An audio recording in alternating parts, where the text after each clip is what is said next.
قال الله جل وعلا ولكل أمة جعلنا منسكا ليذكروا اسم الله على ما رزقهم من بهيمة الأنعام وقال الله جل وعلا قل إن صلاتي ونسكي ومحياي ومماتي لله رب العالمين. محترم سامعین،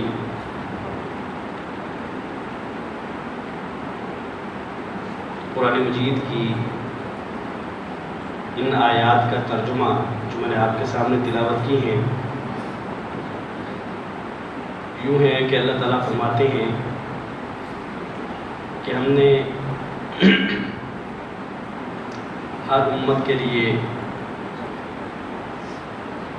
قربانی کے طریقے ان کو بتائے ہیں تاکہ ان طریقوں سے اور اس قربانی سے اللہ نے جو ان کو جانوروں کی صورت میں انعام کی صورت میں جو رزق دیا ہے اس پر وہ اللہ کا ذکر کر سکیں. پھر اللہ تعالیٰ نے فرمایا کہ اے نبی کہہ دیجئے کہ ان صلاتی و نسکی، کہ میری نماز اور میری قربانی، و محیایا و مماتی، اور میری زندگی اور میری موت، للہ رب العالمین، ایک اللہ کے لیے ہے جو تمام جہانوں کا رب ہے. ہم تمام مسلمان سال میں ایک دفعہ یا ہم میں سے اکثر قربانی کرتے ہیں. قربانی کا جانور اللہ کے راستے میں اللہ کی خوشنودی کے لیے، اللہ کی رضا کے لیے اسے ذبح کیا جاتا ہے. اور ہمارے علم میں ہے کہ یہ ابراہیم علیہ السلام کی سنت ہے. یہ جانور کا ذبح کیا جانا اس کا ایک تعلق ہے اس تاریخی واقعے کے ساتھ جس میں ابراہیم علیہ السلام نے اپنے بیٹے تک کی قربانی کرنے کو تیار ہوئے اور اپنے بیٹے کو، جو بیٹا اللہ تعالیٰ نے ایک لمبی عمر کے بعد اور بہت ساری دعاؤں کے بعد اللہ تعالیٰ نے عطا کیا تھا، تو جب اس کی قربانی مانگی گئی تو ابراہیم علیہ السلام نے اس بیٹے کو اللہ کی راہ میں قربان کرنے سے دریغ نہیں کیا، تیار ہو گئے. اللہ کو چونکہ قربانی مطلوب نہیں تھی تو وہ قربانی تو نہ ہوئی، لیکن ابراہیم علیہ السلام نے جو ان کے پاس قیمتی ترین متاع تھی وہ اللہ کی راہ میں قربان کرتے ہوئے انہوں نے دریغ نہیں کیا، سوچ و بچار نہیں کیا. تو یہ وہ واقعہ ہے جس کی یاد میں ہم قربانی کرتے ہیں، قربانی کا جانور اللہ کی راہ میں ذبح کرتے ہیں. اور جب ہم ذبح کرتے ہیں تو ہمیں یہ بات یاد رہنی چاہیے اور ہمارے ذہن میں ہمیشہ یہ بات ہونی چاہیے کہ یہ جو قربانی کا جانور ہے اس کا مقصد اللہ کی رضا ہے. یہ ہم اس لیے ذبح کرتے ہیں کہ ہم نے اللہ کو راضی کرنا ہے. یہ اس لیے ذبح کیا جا رہا ہے کہ اس میں اللہ کی خوشنودی ہمیں مطلوب ہے. باقی چیزیں جتنی بھی ہیں وہ ثانوی ہیں، وہ نہ ہوں تو بہت اچھا ہے، ہوں تو ان کی حیثیت ثانوی ہونی چاہیے، بنیادی نہیں ہونی چاہیے. اس لیے کہ جانور تو ہم سب ذبح کر لیتے ہیں لیکن نیتیں ظاہر ہے کہ سب کی ایک جیسی نہیں ہوتی. ایک وہ شخص جس کی نیت یہ ہے کہ میں یہ قربانی کا جانور اللہ کی راہ میں اس لیے ذبح کرتا ہوں کہ میں نے ایک اپنا قیمتی مال، اس سے خریدا ہوا ایک قیمتی جانور، میں حالانکہ ان پیسوں سے میں اپنی دیگر ضروریات پوری کر سکتا تھا، میں نے نہیں کی. میں نے اللہ کو راضی کرنے کے لیے قیمتی جانور خریدا ہے اور یہ میں اللہ کی راہ میں قربان کرنے جا رہا ہوں اور میرا مقصد اور میرا مطلب صرف یہ ہے کہ اللہ راضی ہو جائے. ایک نیت یہ ہے اور یہ وہ نیت ہے جو قربانی کرتے ہوئے مجھ سے اور آپ سے مطلوب ہے. اور قرآن مجید میں اللہ تعالیٰ نے یہی فرمایا وَمَا أُمِرُوا إِلَّا لِيَعْبُدُوا اللَّهَ مُخْلِصِينَ لَهُ الدِّينَ، کہ انہیں حکم دیا گیا ہے کہ یہ اللہ کی عبادت کریں دین کو اللہ کے لیے خالص کرتے ہوئے. یعنی عبادت جب کرنی ہے تو اس میں خالصتاً اللہ کے لیے ہونی چاہیے. یہ بنیاد ہے۔ اس کے مقابلے میں ایک نیت یہ ہو سکتی ہے کہ میں جانور اس لیے ذبح کروں کہ میں چونکہ مالدار آدمی ہوں اور میری پہچان اچھی ہے، خاندان میں میری پہچان اچھی ہے، محلے میں میری پہچان اچھی ہے، تو مجھے ایک بڑا اور موٹا تازہ جانور ذبح کرنا چاہیے۔ میں 4 جانور مجھے ذبح کرنے چاہیے، ایک جانور تو ہر شخص کر لیتا ہے، مجھے 4 کرنے چاہیے تاکہ میری خاندانی جو دھاک ہے وہ خاندان پر بیٹھی رہے، محلے والوں کو معلوم پڑے کہ میں ہی وہ آدمی ہوں جو تم سب سے پیسے کے اعتبار سے آگے ہوں، اور علامت کے طور پہ میں بڑے بڑے جانور اپنے وہاں باندھ دیتا ہوں لا کے، اور غرض یہ ہے کہ لوگ اس کو دیکھیں۔ ایک نیت یہ ہو سکتی ہے۔ ایک نیت یہ ہے کہ جو ہمارے یہاں میڈیا نے جو کر دیا ہے کہ ہم جانور لینے جاتے ہیں اور وہاں کیمرے موجود ہوتے ہیں اور پھر وہاں بولیاں لگتی ہیں اور پھر وہاں بتایا جاتا ہے کہ یہ جانور اس منڈی کا سب سے اعلیٰ جانور ہے، اور پھر ایک شخص جو ہے وہ اس کو لیتا ہے اور وہ وکٹری کے نشان بناتا ہے اور وہ میڈیا کو انٹرویو دیتا ہے اور پھر وہ لے کے آتا ہے۔ حتیٰ کہ منڈیوں میں اس سال کا تو مجھے نہیں معلوم، پچھلے سالوں میں ایسا تھا کہ جو قربانی کے اچھے جانور تھے، جو فروا تھے، جو موٹے تازے تھے، جن کو کرنے کا اسلام نے ہمیں حکم دیا ہے، موٹا تازہ صحت مند جانور اللہ کی راہ میں ذبح کریں، ان جانوروں کے نام اداکاروں کے ناموں پہ نام رکھے تھے۔ یہ فلاں اداکار کے نام پہ اس کا نام ہے، اس جانور کا فلاں اداکار کے نام پہ نام ہے، اور ان ناموں سے وہ بک رہے تھے، اور ان ناموں سے ان جانوروں کی میڈیا پہ تشہیر ہوتی تھی۔ بارصورت ایک خوش نمائی اور خود نمائی کا ایک انداز اور نیت یہ ہو سکتی ہے۔ اور ایک نیت یہ ہے کہ مجھے اچھا نہیں لگتا کہ میرے ہمسائے میں جانور ذبح ہوتا ہے، ہمسائے کے بچے کھیلتے ہیں جانور کے ساتھ، اور جب قربانی کا گوشت ہوتا ہے تو ان کے گھر میں تو موجود ہوتا ہے، میرے بچے دوسروں کی طرف نہ دیکھیں، میرے بچے عید کے دن دوسروں کی طرف نہ دیکھیں، لہذا مجھے قربانی کرنی چاہیے۔ میرے بچے جب میرے ہمسائے کے بچے جانوروں کے ساتھ کھیلتے ہیں تو مجھے بڑا محسوس ہوتا ہے کہ میرے بچے بڑی حسرت بھری نگاہوں سے ان بچوں کی طرف دیکھتے ہیں، تو مجھے جانور لے کے آنا چاہیے۔ دیکھیں یہ جتنی چیزیں ہیں یہ ساری ایک شخص کو حاصل ہو جاتی ہیں، یہ ساری حاصل ہو جاتی ہیں۔ آپ کے بچے گوشت بھی کھا لیتے ہیں، آپ کے بچے جانوروں کے ساتھ کھیل بھی لیتے ہیں، اور لوگوں نے جو دیکھنا ہے وہ لوگ دیکھ بھی لیتے ہیں، لیکن سوال یہ ہے کہ آپ کی نیت کیا ہے، آپ کس غرض سے لے کے آئے ہیں۔ اگر آپ کی نیت اللہ کی رضامندی ہے تو پھر یہ ساری جو یہ چیزیں ہیں یہ آپ کے نہ چاہتے ہوئے بھی آپ کو حاصل ہو جاتی ہیں، یہ میں اور آپ حاصل کر لیتے ہیں۔ لیکن فرق اتنا ہے کہ اگر جانور لانے کی اور جانور کو قربان کرنے کی بنیاد یہ چیز بن جاتی ہے تو نہ صرف قربانی کا اجر ضائع ہو جاتا ہے بلکہ یہ اللہ کے ساتھ شرک والی بات ہے، یہ اللہ کے ساتھ شریک بنانے والی بات ہے، یہ شرک اصغر ہے کہ آپ اللہ کو راضی کرنے کے بجائے لوگوں کو خوش کرنے کے لیے جانور قربان کرتے ہیں۔ آپ اللہ کی رضا کے حصول کی بجائے آپ کے مقاصد اور ہیں۔ اور پھر ہمارے ہاں جو سوشل میڈیا کے فوائد اور نقصانات ہیں، ان نقصانات میں سے ایک نقصان یہ ہے کہ ہر شخص جانور کے ساتھ کھڑا ہوتا ہے، اپنی تصویر بناتا ہے اور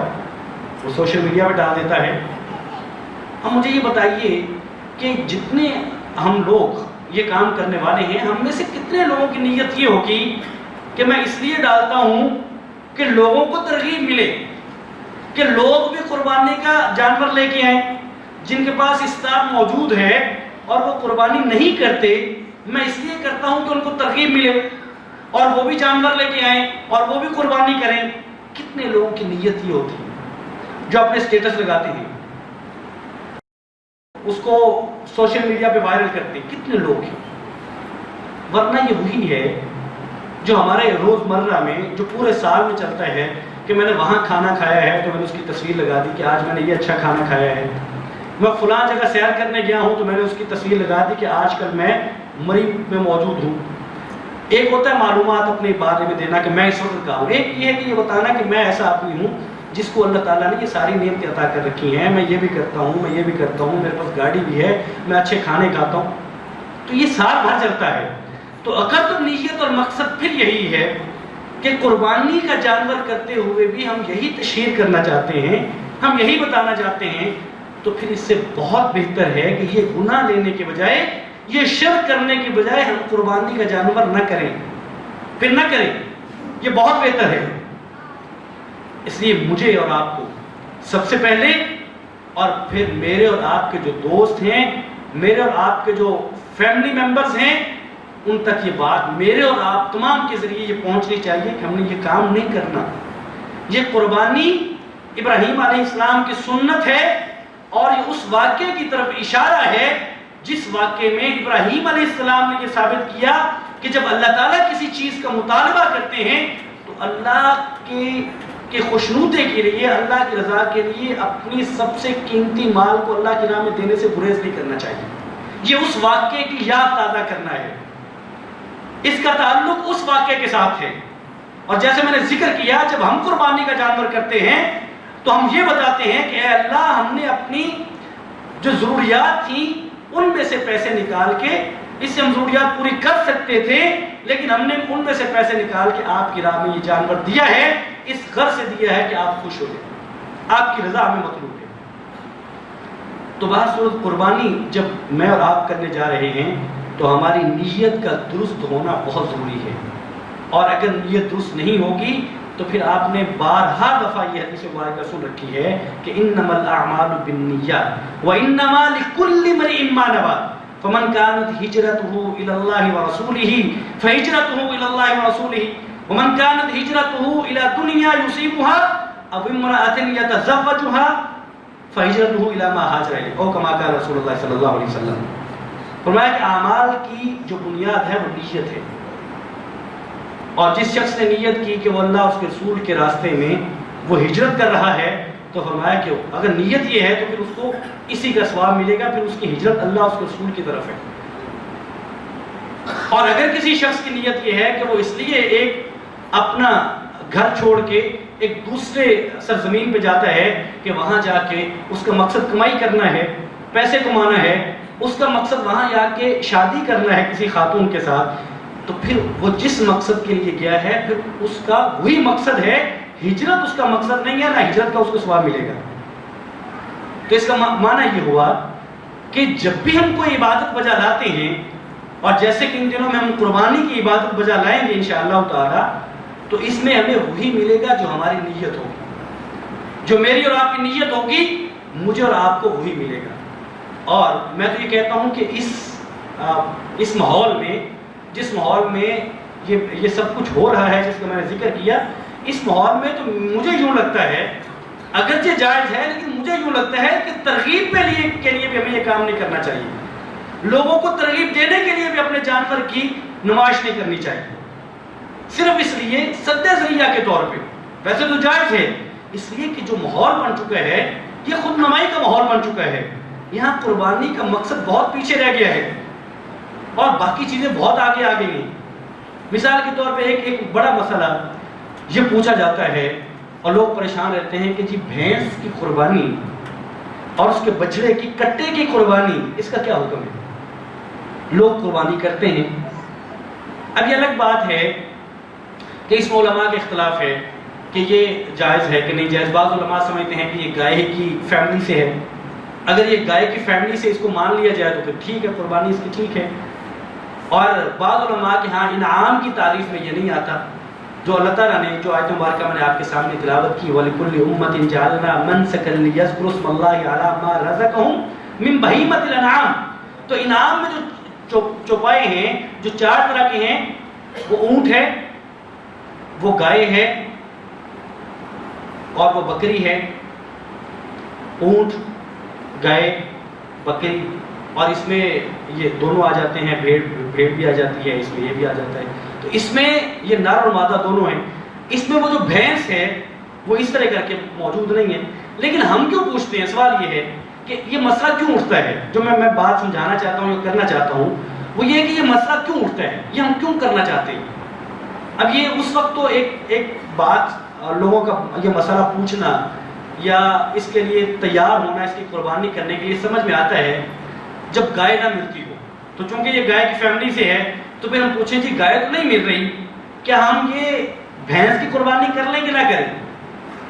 تو مجھے سوائے اس کے مجھے کچھ سمجھ نہیں آتا کہ ہم چونکہ سال بھر اس کا کٹے کا گوشت کھاتے ہیں اور وہ اس گوشت کی لذت شاید بعض لوگوں کے یہاں گائے بہتر ہے اور وہ ہماری جو باڈی ہے اس کی عادی ہو چکی ہے، تو ہمیں گائے کی نسبت سے اس کا گوشت کھانے میں لذت میں اچھا لگتا ہے، جو میرا خیال ہے. ممکن ہے کہ اور وجہ بھی ہو، لیکن جو مجھے لگتا ہے اب جب گائے موجود ہے اور آپ صلی اللہ علیہ وسلم نے کے دور میں گائے کی قربانیاں ہوئی ہیں اور گائے کا قرآن و سنہ میں صریحاً ذکر موجود ہے، تو ہم گائے کو چھوڑ کے جب اس طرف آتے ہیں تو مجھے نہیں معلوم کہ مقصد کیا ہے. اس لیے ہمیں چونکہ ہماری بنیاد قربانی کرنے کی اللہ کی رضا کا حصول ہے، تو ہمیں سب سے پہلے اسی کی طرف جانا ہے. ہمیں سب سے ہمارے پیش نظر جو چیز رہنی چاہیے وہ اللہ کی رضا ہی رہنی چاہیے، باقی چیزوں کو ثانوی حیثیت ملنی چاہیے، ان کو بنیادی حیثیت نہیں ملنی چاہیے.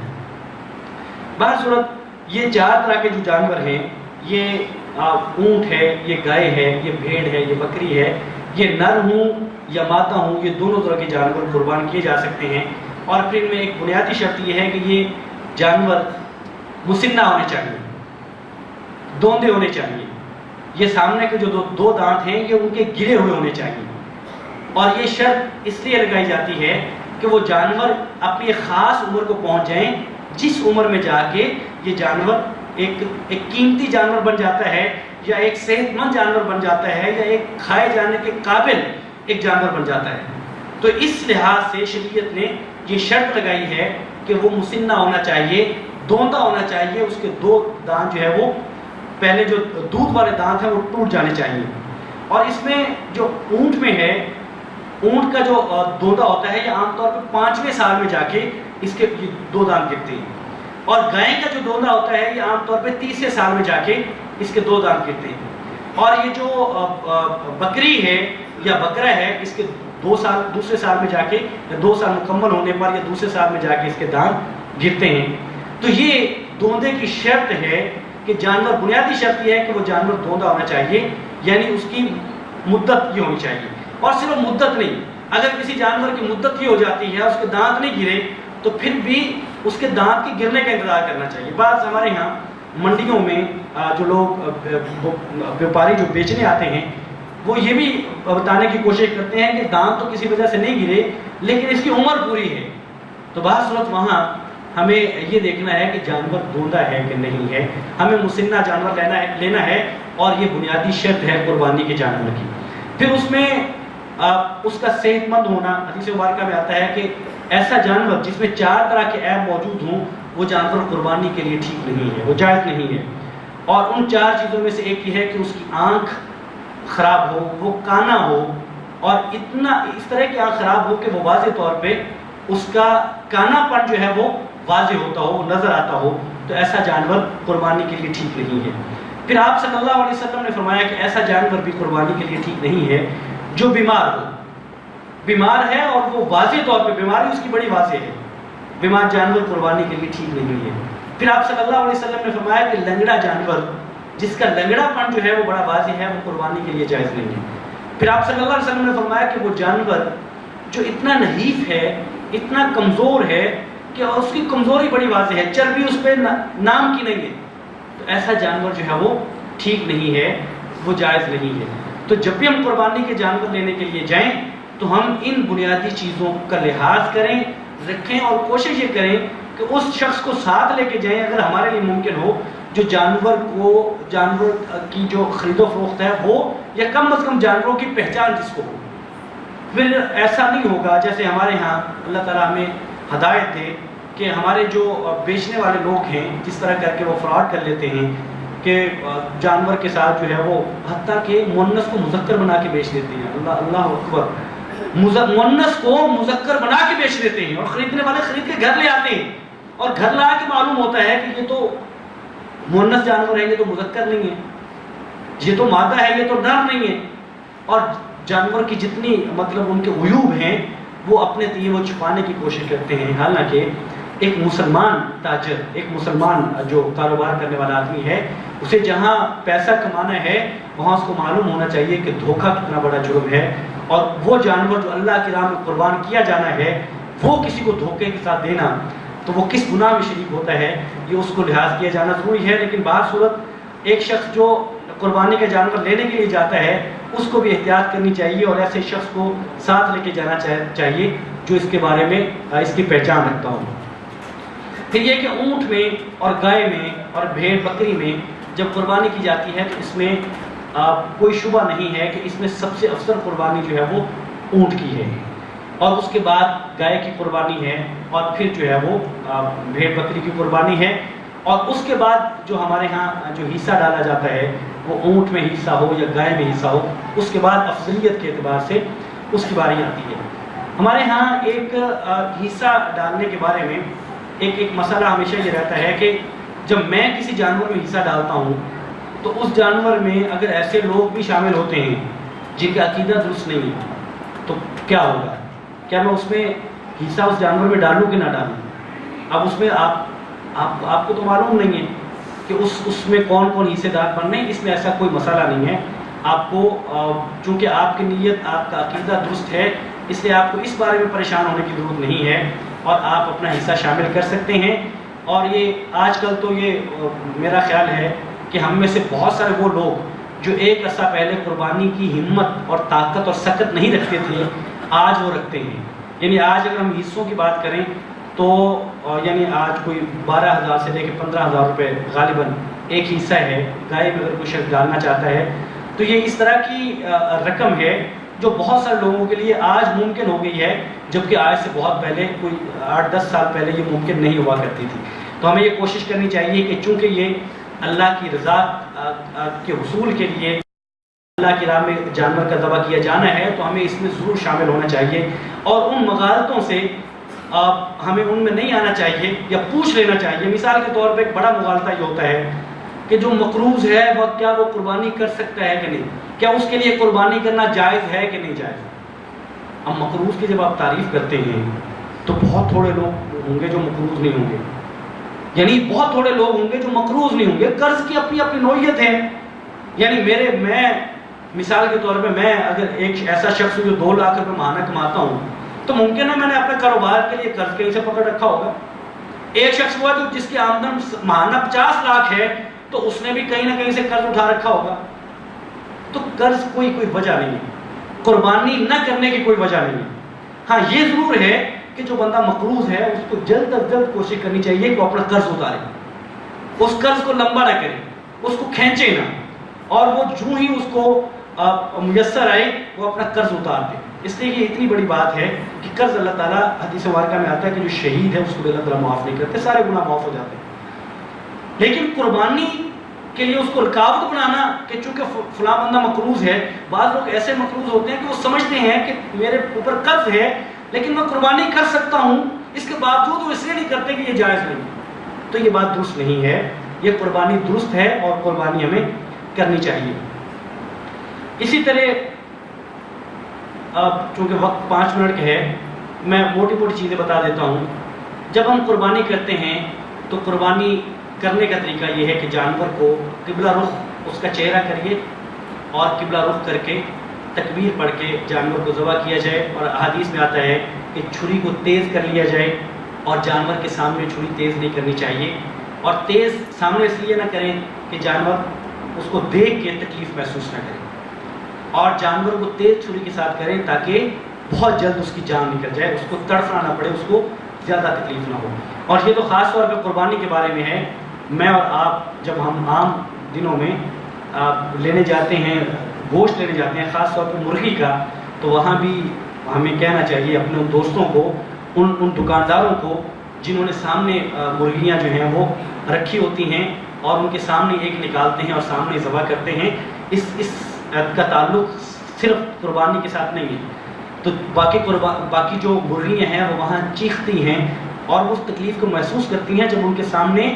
انہی کی نسل کی ایک مرغی کو ذبح کیا جاتا ہے۔ تو اگر ہم میں سے کوئی دکاندار ہے تو بڑی اچھی بات ہے، نہیں ہے تو کم از کم گوشت ہم خریدنے والے ہیں تو ہمیں چاہیے کہ یہ احساس ضرور دلائیں اس شخص کو جو ذبح کرنے والا ہے کہ کم از کم اس کو اتنا دور رکھے یا اس کے آگے کوئی ایسی اور بنا لے, کوئی پردہ لٹکا لے, کوئی چیز ایسی بنا لے کہ جب وہ ذبح کرے تو وہ باقیوں کو نظر نہ آئے. تو باہر صورت جانور کو اس طرح کر کے ذبح کریے, اور جب اس کے گوشت کو تقسیم کرنے کی باری ہو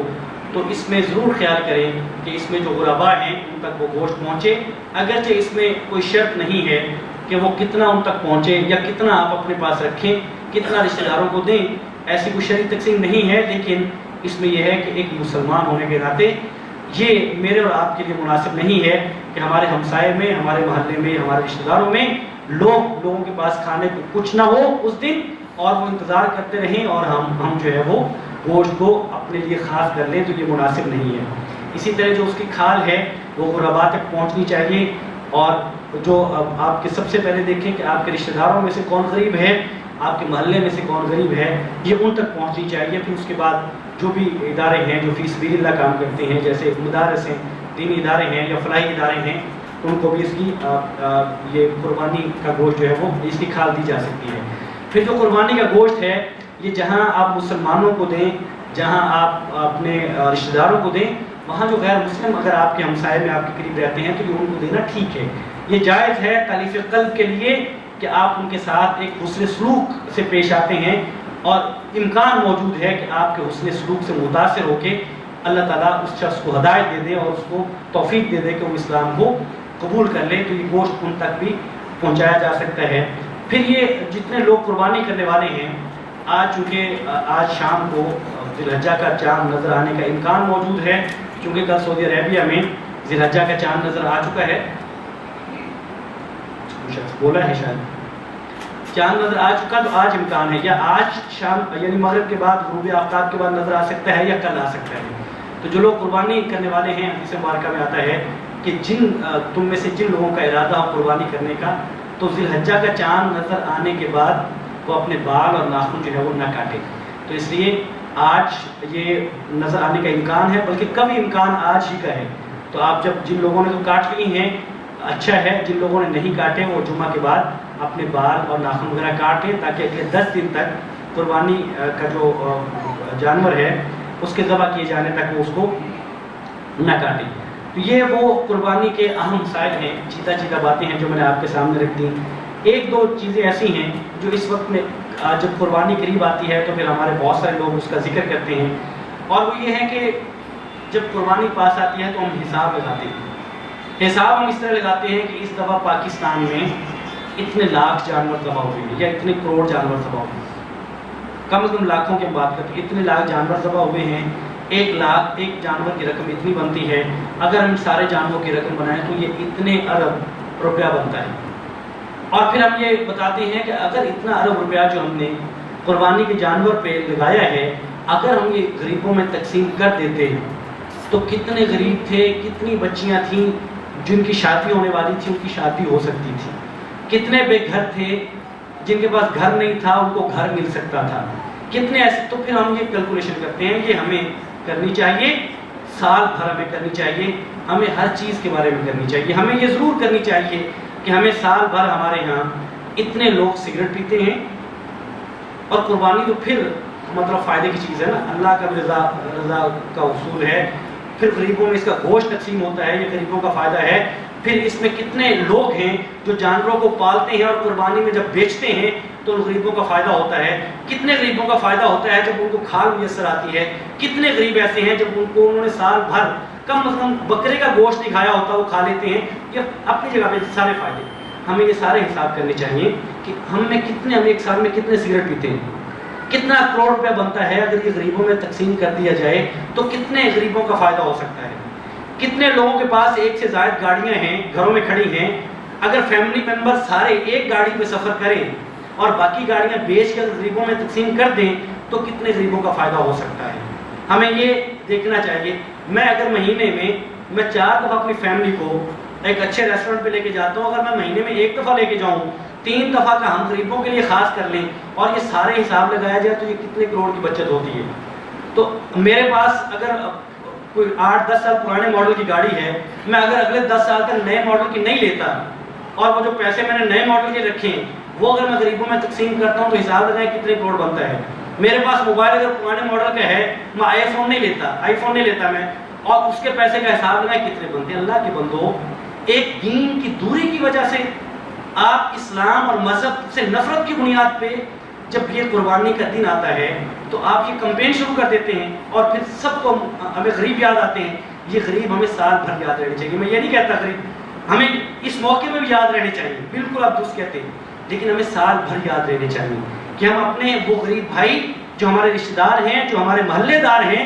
ہمیں ہر لمحہ ان کے لیے کوشش کرنی چاہیے کہ ہم انہیں کیسے ان کی زندگی کو بہتر کر سکتے ہیں، ہم ان کی ضروریات کو کیسے پورا کر سکتے ہیں۔ ہم مقابلہ کرنے کے بجائے کہ ایک طرف اسلام پسند آ جائیں اور ایک طرف جو ہے وہ اسلام بیزار لوگ آ جائیں اور مقابلہ کریں، مقابلے کی بجائے یہ ہے کہ جتنے لوگوں کے پاس استطاعت ہے یہ وہ لوگ بھی اور جو اسلام پسند ہیں یا دیندار ہیں، ان سب کو یہ کوشش کرنی چاہیے کہ وہ سال بھر صبح اٹھیں تو ان کے پیش نظر ہو، ان کو یاد رہے کہ میرے ہمسائے میں جو غریب آدمی ہے اگر ہے تو وہ آج اس نے کھانا کھایا ہے کہ نہیں کھایا، عید پہ اس کے بچوں کے پاس کپڑے ہیں کہ نہیں ہیں، اور نہیں ہیں تو مجھے یہ ہمیں ضرور کرنا چاہیے کہ ہم اپنے بچوں کے کپڑے زیادہ مہنگے لینے کے بجائے تھوڑے سستے لے لیں اور اپنے غریب بھائی کو کہ بچوں کا سوچیں اور ان کو ہم کپڑے لے کے دیں، ان کو اپنی عید کی خوشیوں میں شریک کریں۔ تو یہ اخوت ہے، یہ ہمدردی ہے، اور یہ اسلام کی بنیاد ہے۔ مسلمان کے ساتھ ہمدردی کرنا، اخوت کرنا، اور حدیث مبارکہ میں آتا ہے جب تک آپ اپنے مسلمان بھائی کی مدد کرتے رہتے ہیں تب تک اللہ تعالیٰ آپ کی مدد کرتا ہے۔ تو ہمیں ہمیشہ سے اپنے مسلمان بھائی کی مدد کرنی چاہیے، لیکن ان مواقع کو اسلام کے شاعر سے نفرت دلانے کے لیے اور اللہ کی عبادت سے دور رکھنے کے لیے ان کو استعمال میں لانا یہ قابل نفرت عمل ہے، اور یہ درست عمل نہیں ہے کہ ایسے مواقع پہ آ کے ہم اس طرح کی باتیں کرنا شروع کر دیں کہ یہاں جو ہے وہ یہ قربانی کے جانور نہ ذبح کیے جاتے تو کیا ہوگا۔ تو بہر صورت قربانی ہم نے کرنی ہے۔ میں خلاصہ کر دیتا ہوں اپنی بات کا۔ خلاصہ یہ ہے کہ قربانی کے جانور ہم نے ذبح کرنے ہیں انشاءاللہ تعالی، اور سب سے پہلے ہماری نیت کا درست ہونا ضروری ہے۔ نیت کے درست ہونے کا مطلب یہ ہے کہ وہ خالصتاً ایک اللہ کے لیے ہو، اس میں نمود و نمائش نہیں ہونی چاہیے، اس میں بچوں کی خوشیاں، اس میں فلاں کی خوشی، اس میں فلاں کی خوشی نہیں ہونی چاہیے، اس میں آپ کے قربانی کے جانور کے ساتھ اپنی تصویریں لگا کے سوشل میڈیا پہ وائرل کرنا اس غرض سے کہ لوگ دیکھیں کہ مناسب نہیں ہے۔ نہ صرف مناسب نہیں ہے، قربانی کا اجر نہیں ملے گا، نہ صرف قربانی کا اجر نہیں ملے گا بلکہ یہ گناہ کا سبب ہوگا کہ آپ ایک اللہ کی رضا کے حصول کے بجائے لوگوں کو خوش کرنے کے لیے ایک جانور ذبح کرنے جا رہے ہیں۔ تو اس سے ہمیں باز رہنا ہے کہ ہم اس کو میڈیا کی زینت بنائیں اور لوگوں تک پہنچائیں کہ میں کس طرح کا جانور ذبح کرتا ہوں، یا میں کتنے زیادہ جانور ذبح کر رہا ہوں، یا میری کتنی حیثیت ہے، یہ نہ بتائیں۔ آپ اللہ کو راضی کرنا چاہتے ہیں اور ہمیں اللہ کو راضی کرنا ہے، تو ہماری نیتیں ہماری قربانیوں کی بنیاد ہیں اور ان کا درست ہونا بہت ضروری ہے۔ اور دوسری بات یہ ہے کہ ہمارے جانوروں کا مسنہ ہونا ضروری ہے، اور ان کا دوندہ ہونا ضروری ہے، ان کا صحت مند ہونا، تمام عیوب سے پاک ہونا ضروری ہے۔ وہ لنگڑا نہ ہو، وہ کانا نہ ہو، وہ کمزور نہ ہو، وہ بیمار نہ ہو، صحت مند جانور کا جو ہے وہ ہونا وہ ضروری ہے۔ اس لیے یہ بنیادیں ہیں آپ کے جانور کے اعتبار سے، اور جب اس طرح کا جانور مل جاتا ہے تو پھر آپ اس کو ذبح کریں، اور ذبح کرنے کے بعد اس کا جو گوشت ہے وہ سب میں تقسیم کریں، اور قربانی کی جو کھال ہے وہ لوگوں میں اس کو